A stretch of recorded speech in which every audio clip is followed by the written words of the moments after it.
Ang kwentong ito ay hangong sa totoong buhay. Mula ito sa isa nating kabayan na itago na lamang natin sa pangalang Tiago. Walang eksaktong taon, probinsya ng Negros. Kilala ang bulkan ng Canlaon bilang isa sa pinakamaganda at pinakaaktibong bulkan sa bansa. Kamakailan lang ay sumabog ito na naging sanhi ng pagkawala ng ilang buhay at mga ari-arian. Dahil sa sakuna, muling nabalot ng takot ang mga karatig bayan at mga mamamayang nakatira dito. Sadyang mapanganib ang pagtira malapit sa isang aktibong bulkan. Ngunit may ilang residente ang nananatili dito at ilang beses nang nalagay sa panganib ang buhay, paulit-ulit pa ring bumabalik sa lugar. Gaya ng pamilya ni Tiago na pinanganak sa bayan ng Canlaon, nasa paanan ng kabundukan kung saan matatagpuan ang mismong bunganga ng bulkan. Pagtatanim ng mga gulay ang ikinabubuhay ng mag-anak. Ngunit bukod dito, kilalang serojano o manggagamot ang ama ni Tiago, si Mang Edong. Samantalang ang ina ay isang manghihilot. Noong nabubuhay pa kasama nila sa tahanan ang kapatid na si Omel, 15 taong gulang nag-aaral sa sekundarya. Hindi na nagawang magpatuloy sa kolehiyo ni Tiago dahil na rin sa kahirapan ng pamumuhay. Sa halip siya ang namalakad sa kanilang taniman. Nang mga panong ito ay nasa edad 18 ang binata. Sa murang edad, sinanay ng ama sa gawaing bukid. Kaya naman gamay na nito ang pagtatanim ng patatas at kung ano-ano pang mga gulay. Napakataba din ng lupa dahil nasa paanan nito ng bulkan. Dahilan kung bakit magagandang klase ang gulay na napapatubo. Aba, tignan mo nga naman ang mga patatas mo, Tiago. Ang ganda ng tubo. Sana lang wag abutan ng ulan. Oo nga, Mang Timoy. Nakita ko yun sa inyo ha. Malapit na ring anihin yung patatas nyo eh. Oo nga mukhang magkakasabay pa tayo. Hinihintay ko lang naman nilaw ang pinakaunang dahon. Ganon din po ako, Manong. Habang nag-uusap ang dalawa ay bahagyang yumanig ang lupa. Nakarinig ang mga ito ng mahinang dagongdong mula sa bulkan. Nako, mukhang nag-aalboroto na naman si Laon. Nga pala naalala ko, si Edong ba nasa inyo? Opo, hindi po siya umalis ng bahay. May inaantay na magpapagamot galing sa kabilang probinsya. Ang dinig ko, dumayo pa daw yung mga yun para lang magpatingin kay tatay. Ganun ba? O siya, pupuntahan ko na lang. Mauna na ako ha. Pag-alis ng matanda, itinuloy ni Tiago ang paglilinis ng puno ng mga sibuyas. Hindi pa man nakakalayo ang matanda. Bigla na namang yumanig ang paligid. Sa pagkakataong iyon nagbuga ng kulay abong usok ang bulkan. Tiago, ang mabuti pa umuwi ka na din. Mukhang hindi nagbibiro si Laon. Oo nga ho eh. Sandali lang, Manong ha. Sasabay na lang po ako sa inyo. Habang nasa daanan, pinag-uusapan ng mga ito ang tungkol sa pagbuga ng usok ng bulkan. Para sa kanila, normal ang ganong pangyayari dahil nga alam nila na buhay ang bulkan. Patuloy itong nagiging aktibo. Maraming taon na nakakaraan simula nang huling sumabog si Canlaon. Maraming taniman ang nasalanta at ilan sa mga kababayan natin lumikas na sa kapatagan. Iniwan ang kanilang mga sakahan. Hindi na rin mapakinabangan dahil sa malalaking bato na ibinuga ng bulkan. Doon nga po ako nagtataka, Manong. Kung ako yung tatanungin, matagal ko nang gustong umalis dito eh. Pero bakit yung matatandang kagaya nyo ni tatay, ayaw nyong iwan yung lugar na to? Alam mo, Tiago, Dito na ako nagkamuwang. Dito na ako tumanda. Kaya mas gugustuhin ko na lang na dito na din mamatay. Hindi ko lang alam sa tatay mo. Bakit hindi mo siya tanungin? Oo nga po, naalala ko. Ni minsan hindi ko pa natanong si tatay tungkol sa bagay na yan. Patuloy ang dalawa sa pag-uusap. Hindi na malaya ng mga ito. Nakarating na sila sa tahanan ni Tiago. May ilang taong nakaupo sa bakuran habang nag-aantay na matapos ang naunang nagpapatingin. Tignan mo nga naman, oo. Halos gabi na. Pero ang dami pa rin nagtsatsagang pumila. Ibang klase talaga yung galing ng tatay mo sa panggagamot. Oo nga po Minsan hindi na nakakapagbihis ng damit si tatay. Diretso na lang dyan sa mahaba niyang upuan dahil sa sobrang pagod. Kung sinisingil niya lang yung mga taong yan, aba, hindi niyo nakakailanganing magpakahirap sa bukid. At siguro, matatapos ka sa pagkokolehiyo. Iba rin po kasi yung prinsipyo ni Tatay Manong. Hindi siya tumatanggap ng bayad. Ang dahilan niya, biyaya ng Diyos ang kakayahan. Kaya binabalik niya ito sa mga tao ng libre bilang pagtupad ng kanyang tungkulin. Ang lalim din minsan ng mga sinasabi ni tatay. Tama naman ang iyong ama, Tiago. Ang biyayang makapagpagaling ng kapwa ay mula sa Diyos. Kaya ito'y pinagkalob sa kanya. Dahil may tungkuling kailangang gampanan ng iyong ama. Siguro nga po, Manong. O siya, maupo na po muna kayo dito sa beranda habang inaantay yung pasyente ni tatay na matapos. Sige na, wag mo kong alalahanin. Mukhang kailangan ng tulong ni Omel sa mga alaga niyong kabig. Oo nga po, napansin ko. Parang balisa ang mga hayop ngayon Hindi po kaya may paparating na bagyo? Duda ko sa bagyong yan. Sa palagay ko, natatakot lang sila kay Laon. Malabong magkabagyo ngayong tag-araw. Mukhang magtatagal pa nga ito sa loob ng 4 na buwan. Ang kinakatakot ko, baka wala na naman tayong pagkunan ng tubig para sa mga pananim.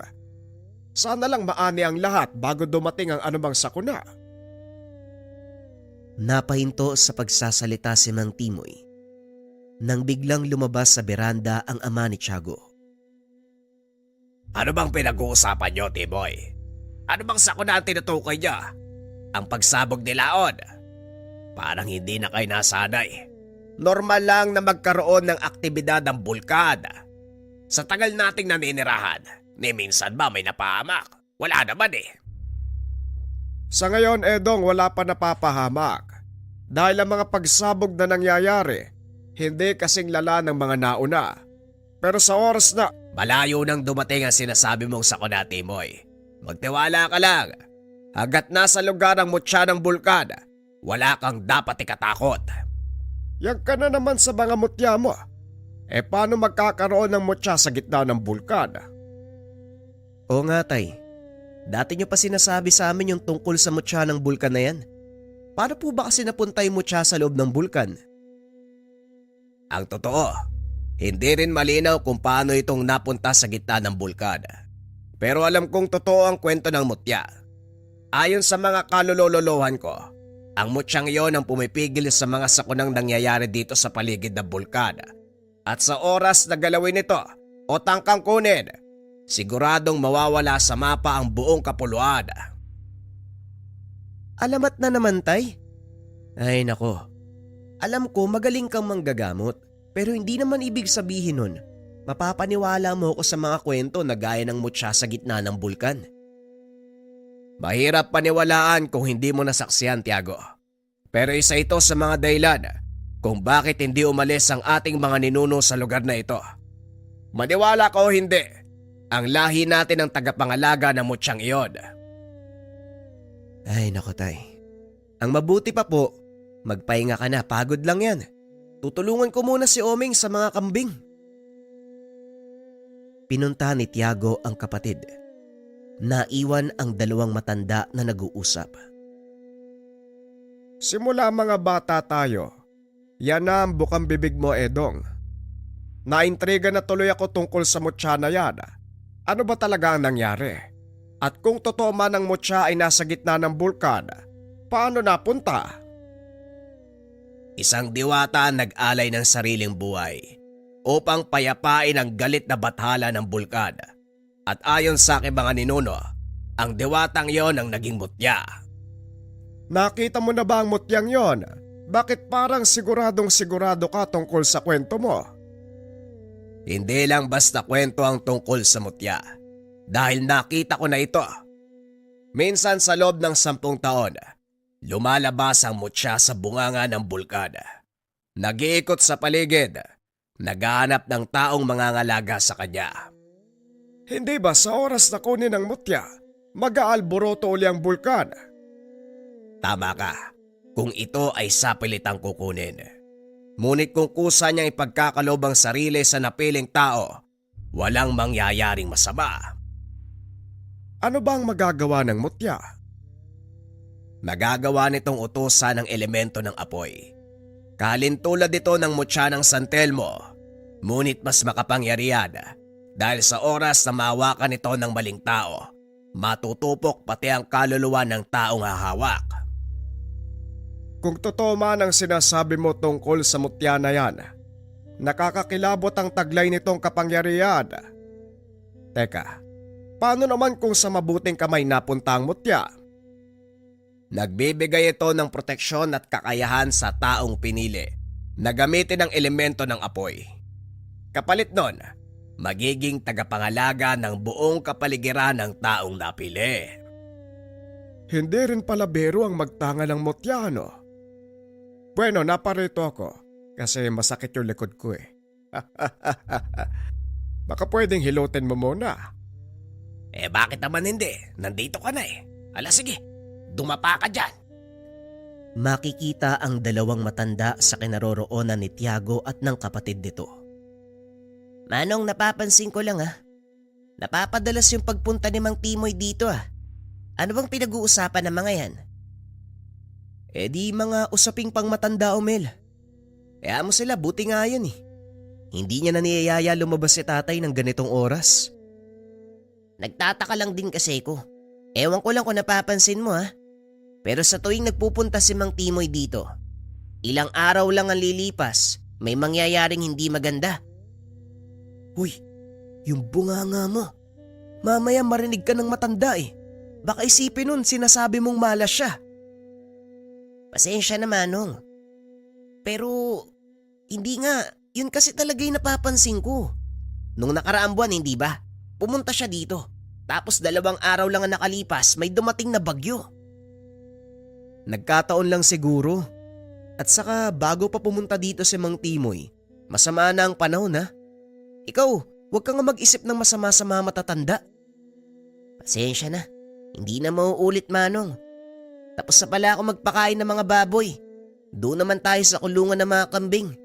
Kanina patakbo ng takbo yung mga yun eh. Napapansin ko nga eh. Bakit kaya balisa ang mga yan? Baka dahil sa lindol kanina. Tapos sumusok pa silaon. Kahit ako kinakabahan eh. Matagal nang nangyayari ang ganyan, Omel. Hindi naman nababalisa ng gusto mga alaga natin. Iba yung reaksyon nila ngayon eh. Parang may kinakatakutan. Hayaan mo na. Baka nagulat lang sila kanina.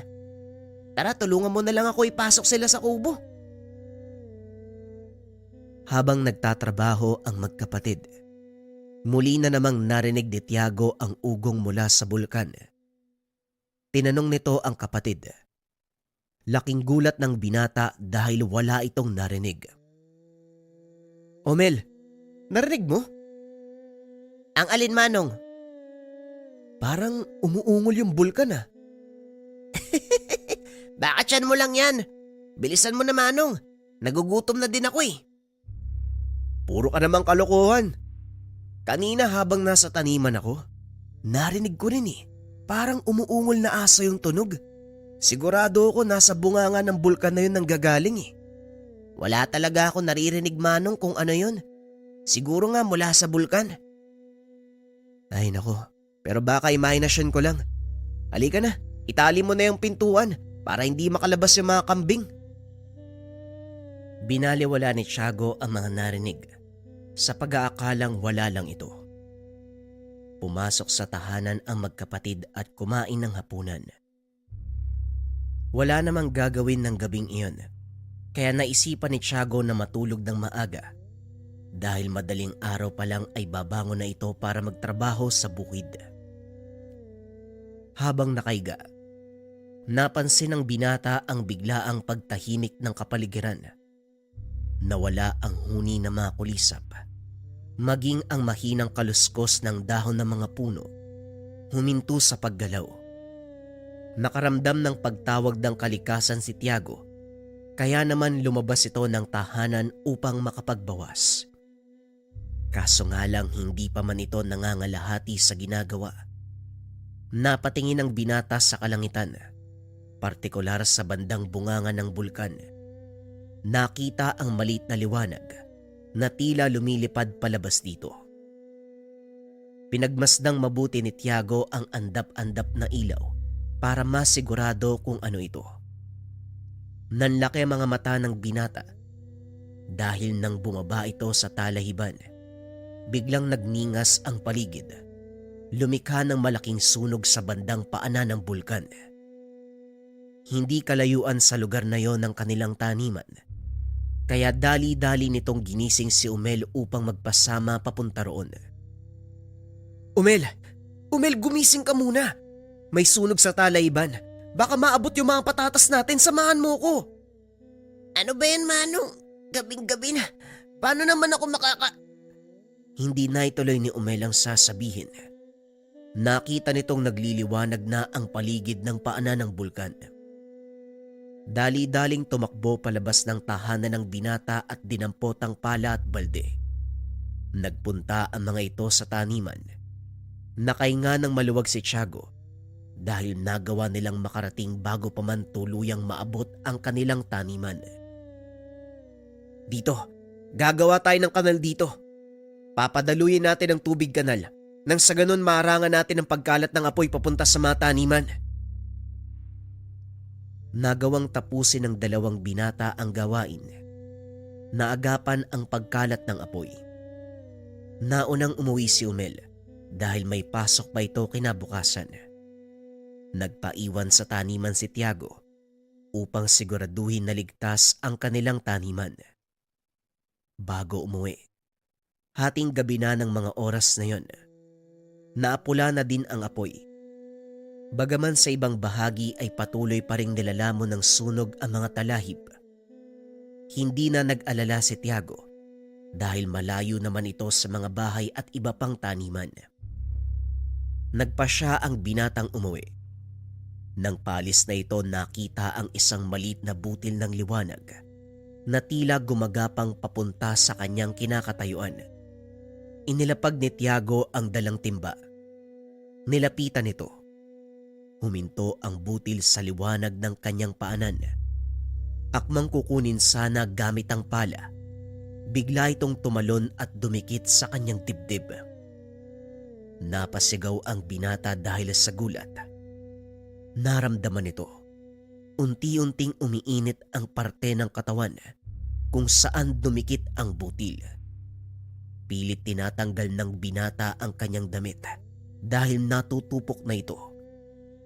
Nagpagulong-gulong si Tiago para maapula ang apoy sa kanyang katawan. Ngunit kahit anong gawin ng binata, hindi ito namamatay. Sa sobrang takot na baka masunog, dali-dali itong tumakbo. Pumunta sa pinagkukunan nila ng tubig at nilublob ang sarili. Sa kasamaang palad, nadulas ang paa nito sa bato, dahilan para bumagsak at mawala ng malay. Nagising ang binata dahil sa sobrang init. Maraan itong bumangon at sinasapo ang ulo. Tinignan ang mga kamay. Nagpasalamat ang binata dahil walang natamong pinsala. Naalala nito ang nangyari. Dali-daling tinignan ang dibdib. Nakita nito ang bakas ng paso. Ngunit nagtataka ang binata kung ano ang bagay na dumikit sa kanya. Tumayo si Tiago Inilibot ang tingin sa paligid. Napagtanto ng binata na nasa kalagitnaan siya ng nasusunog na talayban. Patuloy na nagniningas ang apoy na nakapalibot sa kanya. Nagulat ito nang biglang may magsalita. Magandang gabi sa'yo, binata. Pasensya ka na sa abala. Natakot ka ba?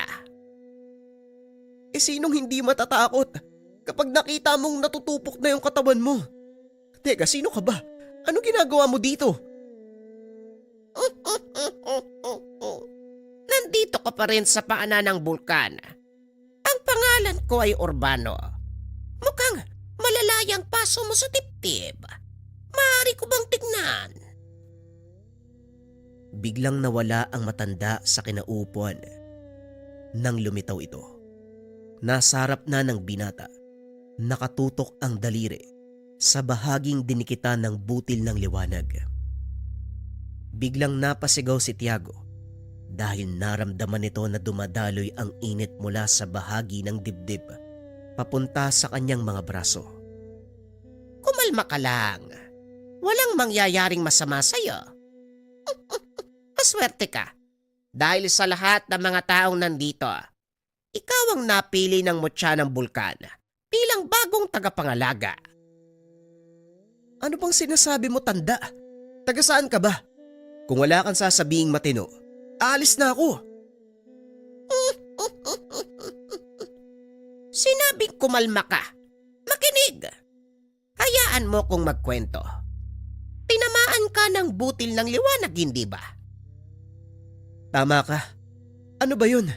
Parang nakadikit yata sa balat ko eh. Ang butil ng liwanag na dumikit sa'yo ay ang mutya ng bulkan. Alam ko ang magiging reaksyon mo. Dahil ikaw ang tipong hindi naniniwala sa mga ganong bagay.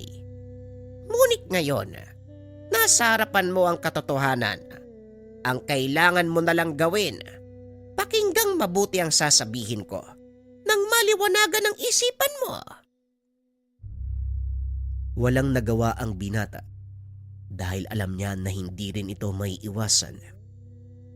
Pilit pinapakalma ni Tiago ang sarili. Naupo ito sa harapan ng matanda. Hinayaan siyang magkwento. Ulitin ko, ang pangalan ko ay Urbano. Ako ang kinakatawang gabay ng mutyang iyan. Kilala ko ng mga tao sa lugar na ito bilang Urbanong Buktot. Para sa kanila, isa lang akong alamat. Kwentong ipinapangtakot sa mga bata para wag lumabas ng tahanan. Ngunit ngayon, eto ko sa iyong harapan. Buhay at pumapalag pa. Nagulat si Tiago dahil minsan niya nang narinig ang pangalan ng matanda. Hindi nito inakalang totoo pala ang kwento tungkol sa isang matandang kuba na nagbabantay sa bulkan. Kung ganun, anong ginagawa ko dito? Ikaw ang tatanungin ko. Anong ginagawa mo dito? Pambihira. Ako yung dapat magtanong eh. Bakit binabalik mo sa akin, Manong? Hindi yon ang ibig kong sabihin. Ano ang dahilan kung bakit ka nabubuhay? Alam mo ba? Biglang natigilan si Tiago sa tanong ng matanda. Sa tanang buhay nito, hindi man lang naisip ng binata ang dahilan kung bakit siya isinilang sa mundo. Sa totoo lang, Manong, yan nga din yung tanong ko eh. Siguradong may dahilan kung bakit tayo sinilang sa mundo. Pero ang tanong ko sa sarili, ano? Alam mo, iho, bawat isa sa atin ay binigyan ng katungkulan bago pa man tayo ibaba sa lupa sa pamamagitan ng pagsilang. Sanggol ka pa lang, nakaplano na ang magiging buhay mo. Kung binigyan ka man ng hindi magandang kapalaran, yon ay paghahanda para sa iyong tadhana. Ano daw? Masyado namang malalim yung pagpapaliwanag mo, Manong. Pwede bang sabihin nyo na lang sa akin ng direkta kung ano man yung dahilan bakit ako nandito? Masyado kang atat. Sabihin mo sa akin, Ano ba ang gusto mong marinig, Tiago? Nagulat ang binata dahil alam nito ang kanyang pangalan. Oh, paano mo nalaman yung pangalan ko? Ngayon lang tayo nagkita. Kaya ng sinabi ko sa'yo, matagal na panahon na akong nabubuhay. Sinusubaybayan ng bawat galaw ng mga tao upang hanapin kung sino talaga ang karapat dapat na tagapangalaga. Sa kasamaang palad, sa loob ng mahigit 5 dekada, ngayon ko pa lang siya nasumpungan. Sandali lang. Ako ba yung tinutukoy mo? May iba ba akong kausap? Bakit ako? Bakit nga ba ikaw?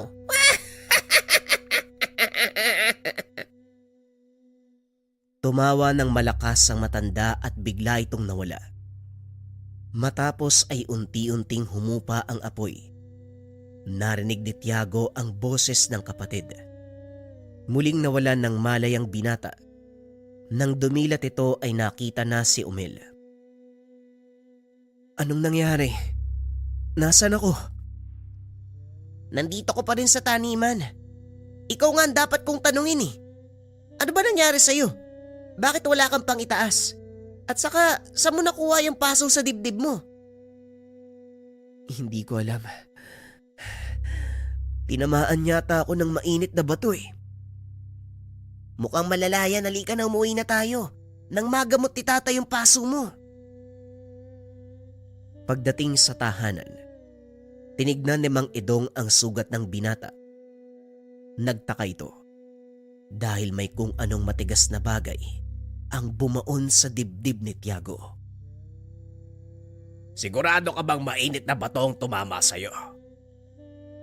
Yun po yung nakita ko, tay.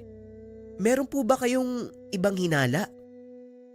Batay sa nakikita ko, parang sinadyang ibaon ng kung anong bagay sa dibdib mo. Ilang beses na ako nagsasagawa ng pagbabaon ng mutya. Ito ang nagiging itsura. Matapos kong ilagay sa ilalim ng balatang pinapabaon ng may tangan. Pinapaso ko yan para mas mabilis ang paghilom ng sugat.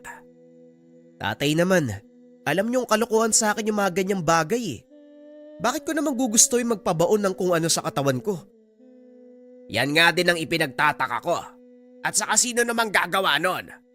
Ako lang naman ang may alam kung paano ito gawin ng tama. Kaya mo na, tay. Tatapalan ko na lang ng gamot. Gagaling naman siguro yan ilang araw. Isa pa, hindi naman nakakasagabal sa trabaho ko eh. Ikaw ang bahala. O siya, linisin natin ang sugat nang malagyan ng gamot. Matapos linisin, tinakpan ito ni Mang Edong ng malinis na benda. Kinabukasan, sa kabila ng natamong pinsala, nagpunta pa rin si Tiago sa taniman upang ipagpatuloy ang trabaho. Habang nagtatanggal ng damo, napansin nito ang isang matandang babaeng aaligid-aligid. Nakatitig lang ito sa kanya habang panay-paling ang ulo. Hindi rin mapakali ang mga mata. Nang titigan siya ng diretsyo ng binata, bigla itong kumaripas ng takbo. Oh, ano problema ng matandang yun? Wika ni Tiago sa sarili habang nagkakamot ng ulo. Pagsapit ng hapon habang papauwi, muli niya itong nakita. Sa pagkakataong iyon, lumapit sa kanya ang matanda habang nakangisi. May kung anong ibinubulong. Hindi na lang ito pinansin ni Tiago sa pag-aakalang nasisiraan lang ng ulo ang matanda. Ngunit ang ipinagtataka nito, ni minsan hindi pa niya ito nasaksihan sa kanilang baryo. Ilang araw ang nakalipas, anihan na ng patatas. Maraming tao ang nakitulong kay Tiago dahil napakalawak ng taniman. Hindi kakayanin ng binatang mag-isa ang pag-aani. Naging ugali na rin ng mga tao dito na tumulong sa kanilang kapwa sa tuwing may sasapit na anihan ng mga palay. Habang nagsisilid sa sako, nagtitimbang ng mga naaning patatas. Muli na namang nakita ni Tiago ang matandang babae.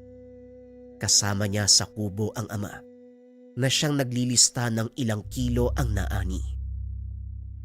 Tay, kilala mo ba yung matandang yun? Nag-angat ng tingin si Mang Edong at umiling. Hindi. Ngayon ko lang nakita yung matandang yan. Bakit? Wala naman. Nung nakaraang araw ko pa napapansin Nakita ko rin po dito. Tapos nang sumunod naman, nakasalubong ko habang pauwi. Sa wari ko tay, parang sira yung utak ng matandang yan. Siguro nga. Batay sa kanyang pananamit at mga... Hindi na ituloy ni Mang Edong ang sasabihin.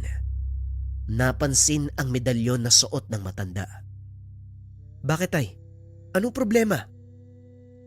Ang medalyon na suot ng matandang yan, pagmamay-ari ng iyong ina. Sabihin mo sa akin, Tiago, anong ginawa mo sa kanya? Wala naman po tay. Bakit po? Ang matandang yan, walang iba kung hindi si Bikay. Kilalang aswang at mambabarang. Sigurado ka bang wala kang ginawa sa kanya? Wala talaga tay. Nagulat na lang ako na makasalubong ko siya. Nakangiti ng nakakaloko.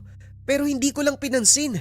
Alam ko may diferensya sa pag-iisip ang matandang yan Gaya ng sinabi ko, isang mambabarang at bantog na aswang si Bikay.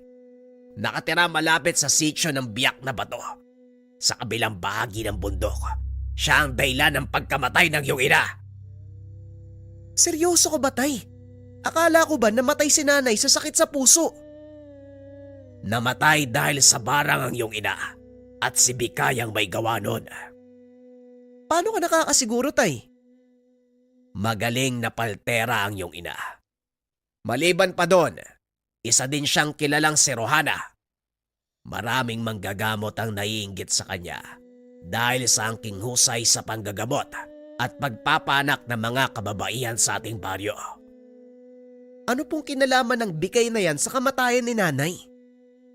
Nakabangga ng iyong inang aswang na yan nang minsang magpaanak siya sa kabilang baryo.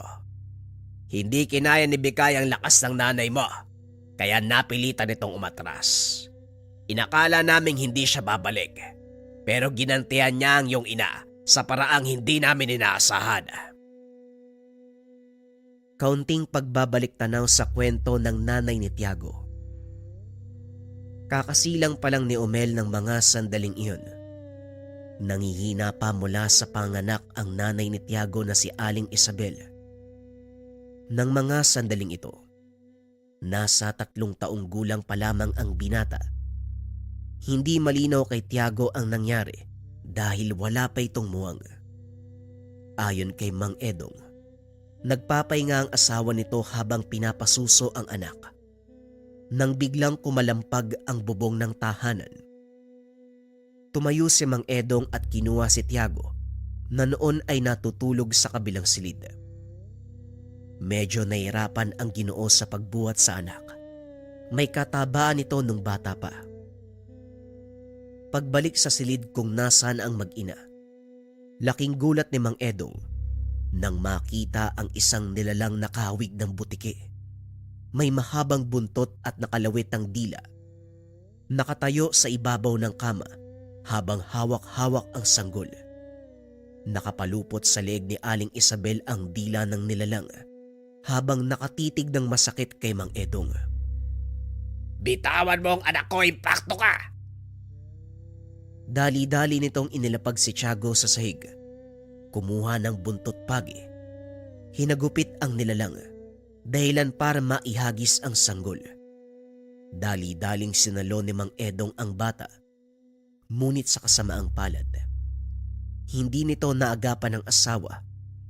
Ginilitan ng leeg ng nilalang gamit ang matalas na kuko. Mabilis na lumabas ng bahay ang nilalang.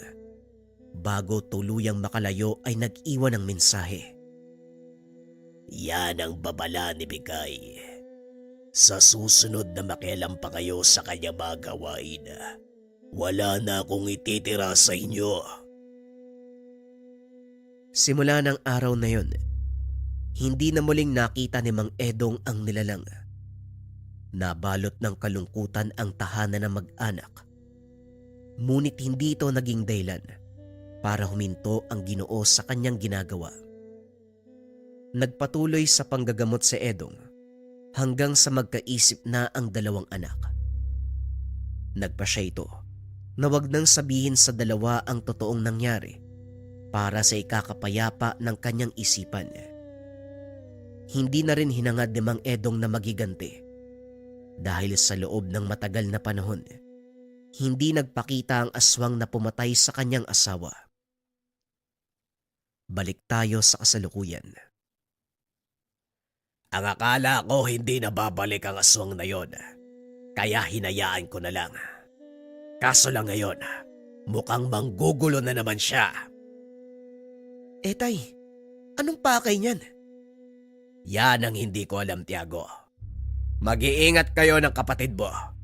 Wala tayong alam kung ano ang dahilan ni Bikay sa kanyang pagbabalik. Pag-uusap ng mag-ama. Gabi na nang matapos silang anihin ng mga patatas. Kinakailangan pa itong patuyuin bago isilid sa sako, dalhin sa pamilihan para hindi tumubo. Mauna na ako sa bahay. Papapuntahin ko si Omel dito para may kasama ka sa pagbabantay. Sabado naman bukas, magpatulong ka sa kanya sa pagbibilad ng mga patatas. Sandaling oras lang naman yan. Ang importante lang, matuyo ang mga yan bago isilid sa sako. Sige po tay, ako nang bahala. Padalhan niyo na lang ako ng hapunan kay Omel. Agad lumakad si Mang Edong. Naiwan si Tiago at ilang kabataang naninimot ng mga patatas na naiwan sa taniman. Maliwanag ang buwan ng mga sandaling iyon, kaya patuloy ang mga tao sa pagsisimot ng mga natirang pananim. Dinala ng mga ito ang naipong patatas sa kubo ng binata. Kaso nga lang ibinigay na lang ito ni Tiago sa kanila bilang pasasalamat sa tulong. Nang matapos umuwi na ang mga ito, naiwang mag-isa si Tiago sa kubo habang inaantay ang pagdating ng kapatid. Nahiga siya sa duyan na gawa sa lambat. Nagpa siyang maidlip sandali. Ngunit hindi pa man nakakapikit. Napansin niya na may naglalakad sa taniman. Inakala niyang isa ito sa mga batang naninimot, kaya sinabihan niya na umuwi na. Bata, umuwi ka na, gabi no. Bukas na kayo bumalik. Madilim no. Wala ka na makikita dyan. Hindi ito nagsalita. Sa halip nagpatuloy sa paglalakad papunta sa kubo. Dito na tumayo si Tiago at nilapitan ng tao.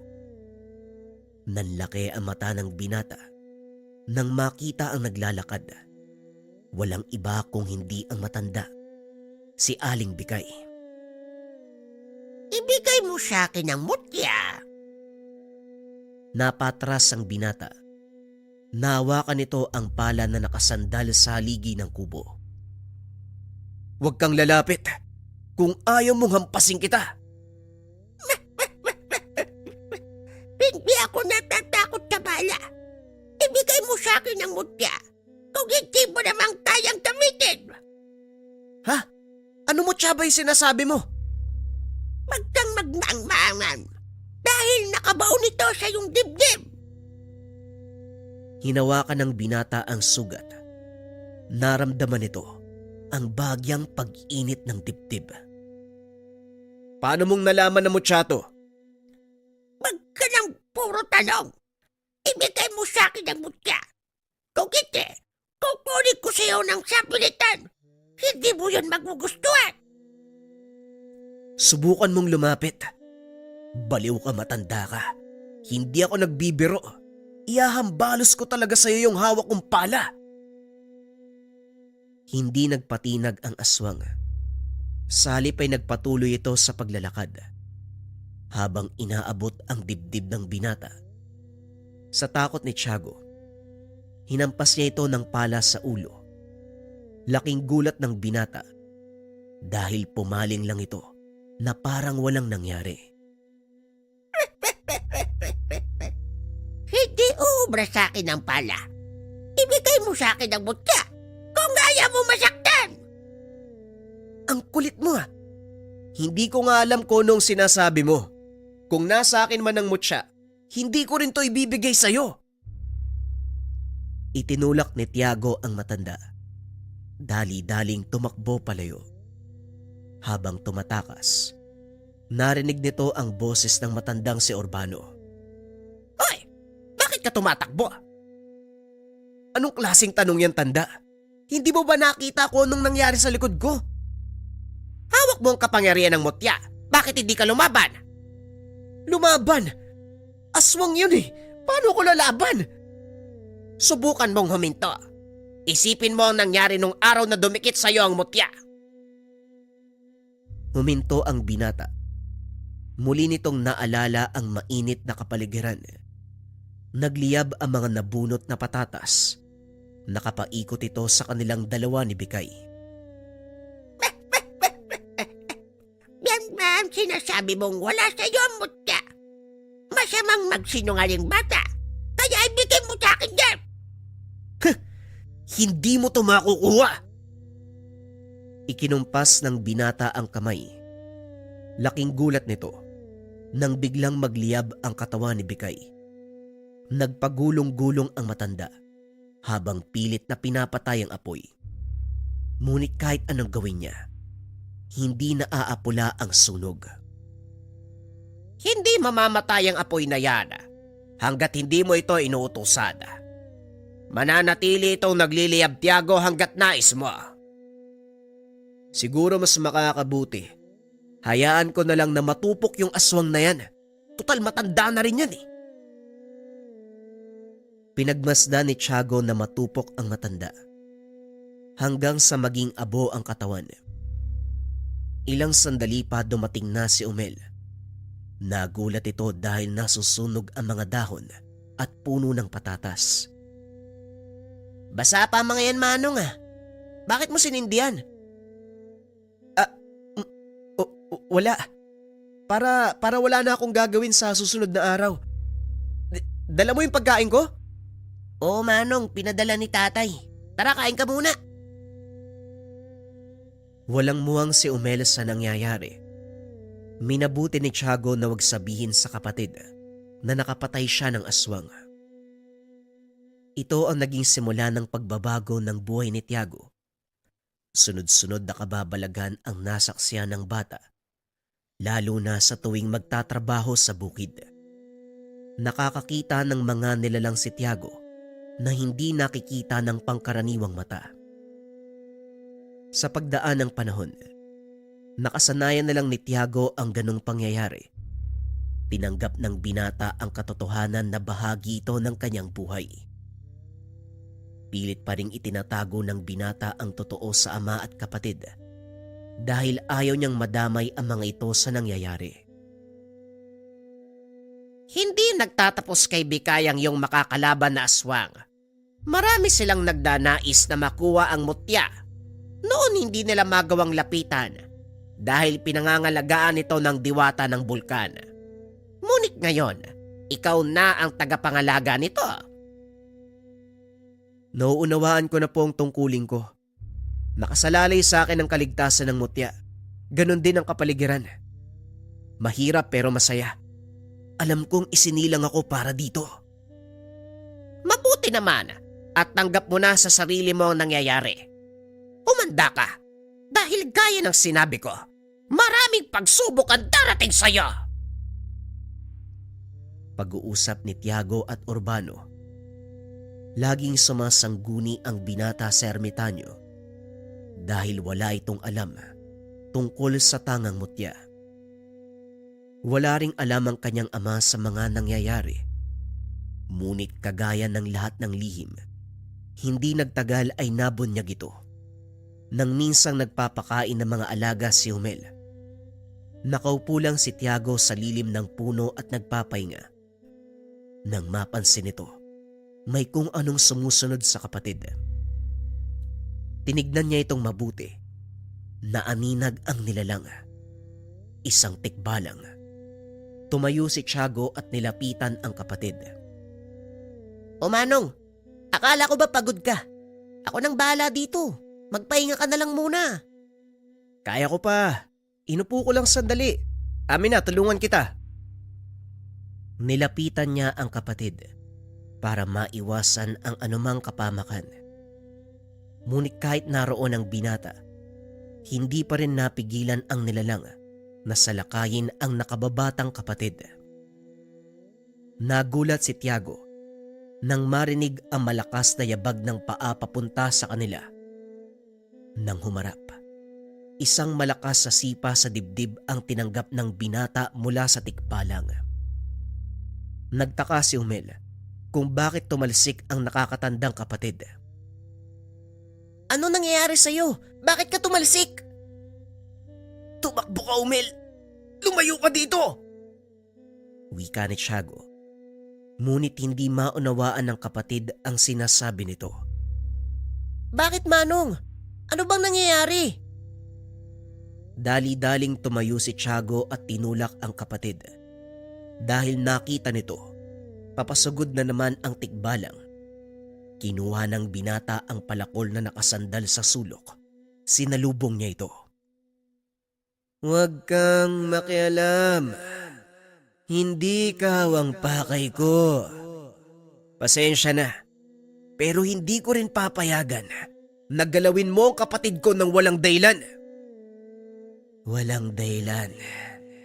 Sinira ng kapatid mo ang aming tirahan. Itinumba nila ang patay na puno sa liwasan ng baryo. Itinulak ni Tiago ang tikbalang at tinignan ng kapatid.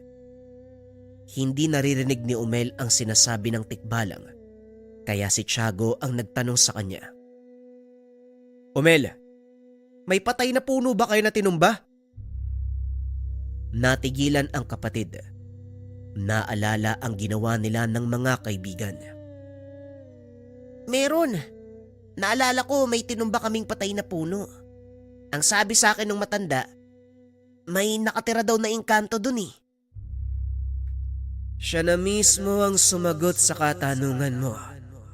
Ngayon sabihin mo sa akin, kung wala akong dahilan na saktan ng binatang yan, hindi kita masisisi. Pero hindi ko rin hahayaan na saktan mo ang kapatid ko. Nakatayo ka sa bakuran ko. Kaya hanggat kaya ko magpasensya, umalis ka na. Wala akong kinikilalang dome. Kailangan pagbayaran ng kapatid mo ang kanyang kasalanan. Subukan mong galawin yung kapatid ko. Hindi kita sasantuin. Huwag mo sabihin na hawak mo ang mutya ng bulkan. Hindi ako natatakot. Pwes, tignan natin. Sinugod ng tikbalang ang binata. Sinalubong naman ito ni Tiago. Hindi makalapit ang tikbalang dahil biglang nagliparan ng apoy sa katawan nito. Nagulat si Umel nang makitang nag-aapoy ng katawan ng nakakatandang kapatid. Patuloy na nakipagsagupan si Tiago hanggang sa mapasuko nito ang tikbalang. Tama na. Totoo nga ang sinabi nila.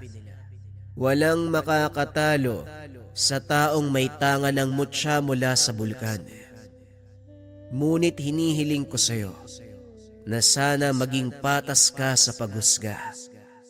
Hindi lang tao ang kailangan mong protektahan, kundi pati ang mga engkanto na umaasa sa kapangyarihan ng mutya. Ako nang bahalang magdisiplina sa kapatid ko. Umalis ka na dito.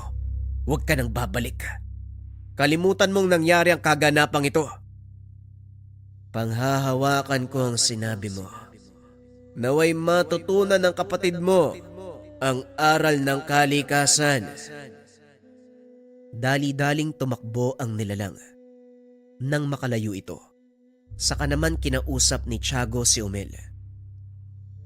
Hindi ka ba nag-iisip, Umel? Bakit mo tinumba yung patay na puno? Ano bang ginawa nun sa'yo?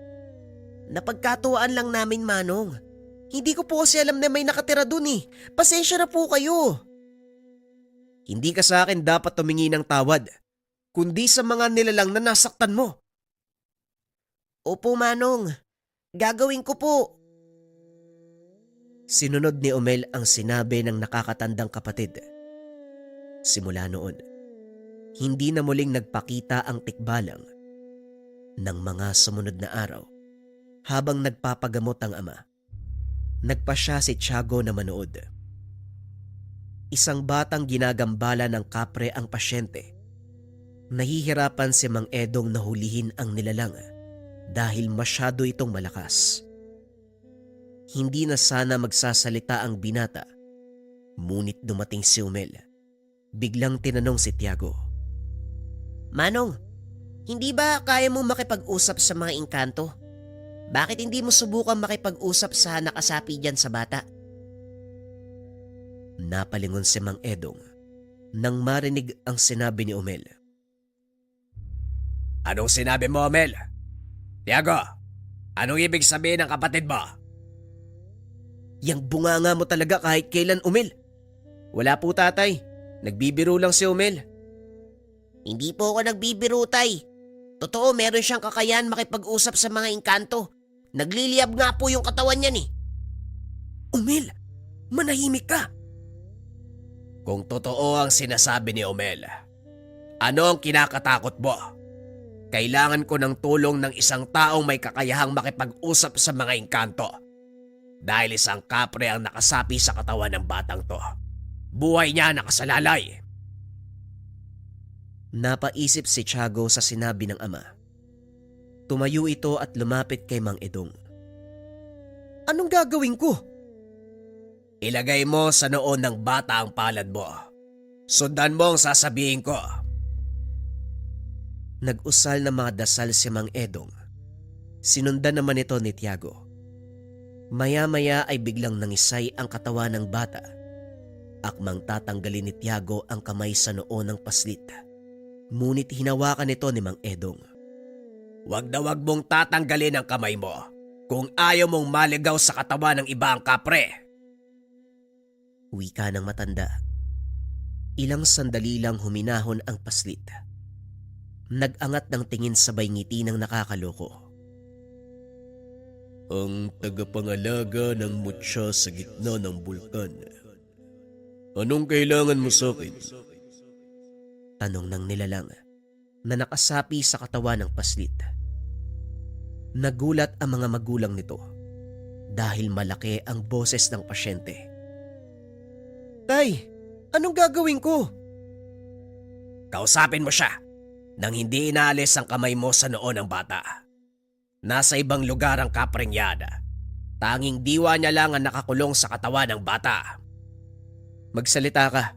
Anong kailangan mo sa batang to? Ako? Wala naman. Gusto ko lang makipaglaro. Alam mo bang nanganganib yung buhay ng batang to dahil sa ginagawa mo?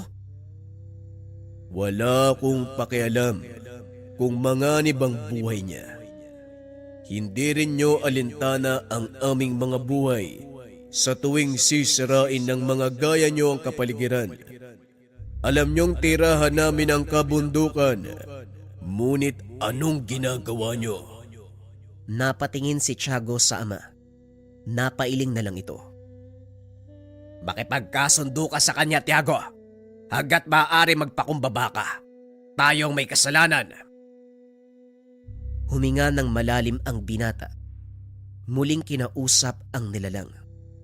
Kung ganon, ano ang maaari naming gawin para bitawan mo ang batang ito? Sa palagay ko, wala kayong magagawa. Hindi ko bibitawan ang batang ito. Siya ang kabayaran ng kasalanan ng kanyang ama. Sa pagkakataong ito, mukhang wala ng silbi ang pakikipag-usap. Malakas ang kapring yan. Hindi ko siya madadaig sa kumbate espiritual. Bakit hindi ko subukan na harapin ang nilalang na yan? Nababaliw ka na ba, Tiago? Ano naman sa tingin mo magagawa ng kagaya mo? Kaya mo lang makipag-usap sa kanila, pero hindi mo magagawang sakta ng isang elemento.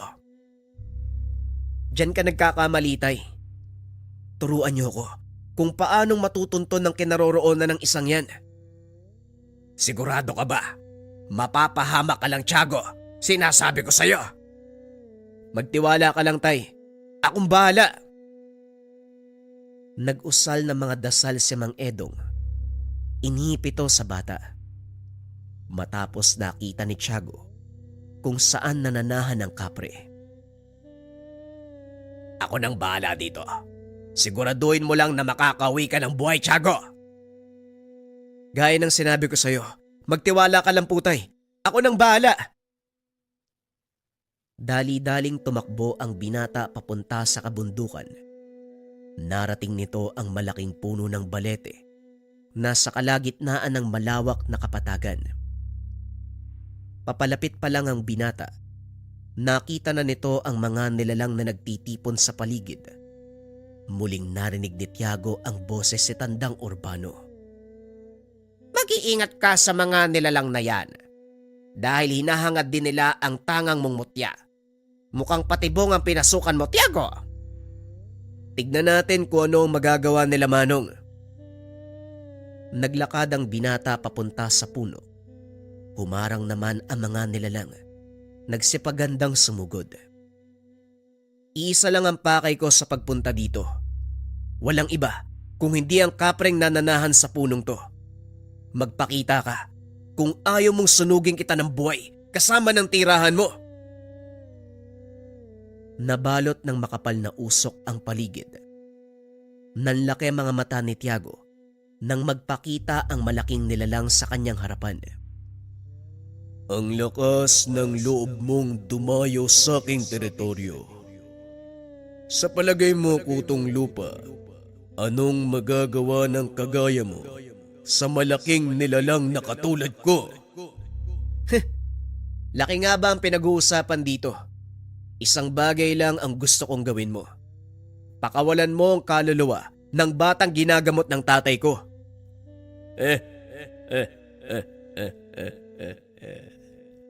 Ikaw pala ang taga-ingat ng mutya ng bulkan. Anong ginagawa mo dito? Bakit ka nagbubuwis ng buhay para sa mga taong yan? Simple lang. Dahil nasa ilalim sila ng aking pangalaga. Wala kang karapatan na hulihin ang mga kaluluwang yan. Paano kung hindi ko gawin? Paano kung sindihan ko hindi lang yung tabako mo, pati ang bigote mo?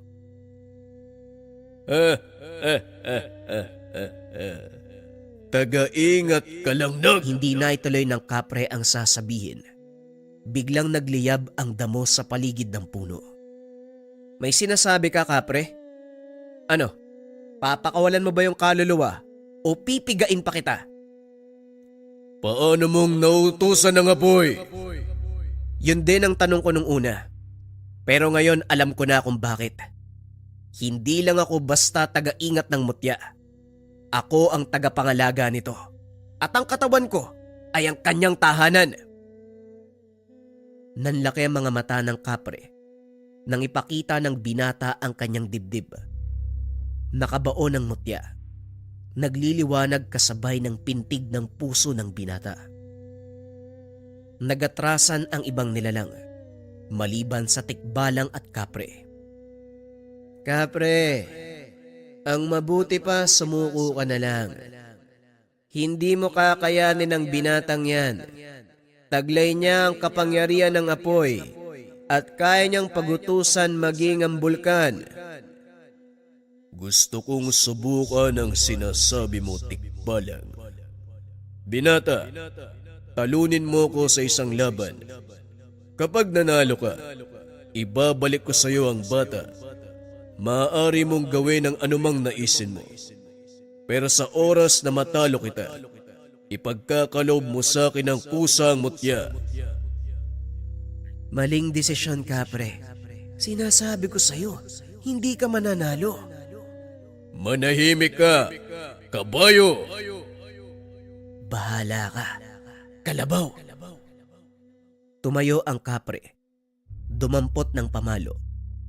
Ngunit nang ihahampas na kay Tiago, biglang nagliyab ang kahoy, dahilan para mabitawan nito ng nilalang at tumama sa kanyang paa. Napapatalon ang kapre dahil sa sakit. Napasapo na lang ng noo ang tikbalang.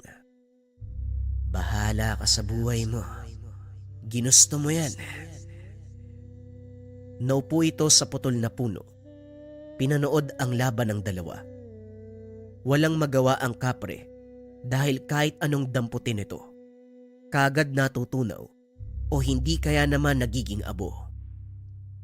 Sinabi ko na sa iyo hawak ko ang kapangyarihan ng apoy at kaya kong tunawin at gawing abo ang anumang naisin ko. Ito ang kapangyarihan ng mutya ng bulkan. Binigyan kita ng pagkakataong sumuko pero hindi ka nakinig. Ngayon lasapin mo ang kabayaran ng iyong pagmamatigas. Biglang natupok ang katawan ng kapre. Sumigaw ito at nagmakaawa. Ngunit hindi nakinig ang binata hanggang sa marinig ni Tiago ang sigaw ng isang paslit. Napatingala ang binata sa puno. Nakita ang batang kapreng umiiyak. Ikinumpas ni Tiago ang kamay. Nawala ang apoy sa katawan ng kapre. Magpasalamat ka sa anak mo. Kung hindi dahil sa kanya, wala ka na. Gaya ng inaasahan ko, mahina ka nga. Pero tanggap ko ang aking pagkatalo. Ngayon sabihin mo sa akin kung ano ang nais mo. Wala akong ibang gusto, kundi pakawala ng kaluluwa ng batang biniyag mo. Masusunod. At simula ngayon, asahan mo ang katapatan ko. Hindi ko yun hiniling. Pero kung kusa mong ipagkakaloob, hindi rin ako tatanggi. Matapos ang pakikipagtunggali sa kapre, nakuha ng binata ang respeto ng mga elemento sa paligid ng bulkan. Gumaling din ang batang ginagamot ni Mang Edong. Laking pasasalamat ng pamilya nito sa kanya. Nangako ang ama na ititigil ang ilegal na pamumutol ng kahoy sa gubat. Pinag-aralan din ni Tiago ang panggagamot. Sinundan ang yapak ng ama.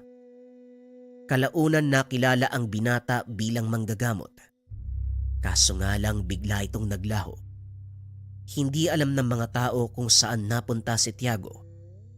May mga haka-haka na nirahan na ito sa bunganga ng bulkan bilang bagong tagapangalaga ng mutya. Wala nang naging balita sa kanya ang ama. Maging si Humel, sinubukan pang hanapin ang nakakatandang kapatid. Wala itong nakita ni isang bakas. Gayunpaman, nanatili sa kanilang mga puso ang iniwang legasiya ni Tiago kung paano nitong pinangangalagaan ang kapaligiran, katuwang ng mga engkantong nakatira dito, at higit sa lahat, kung paanong iningatan ang mutya na nasa kanyang pangalaga. Sa paglipas ng panahon, tuluyang nalimot ng mga tao ang tungkol kay Tiago. Ngunit hindi ang kwento na bumabalot sa bulkan ng Kanlaon. Lalong-lalo na ang mutya sa gitna ng bulkan.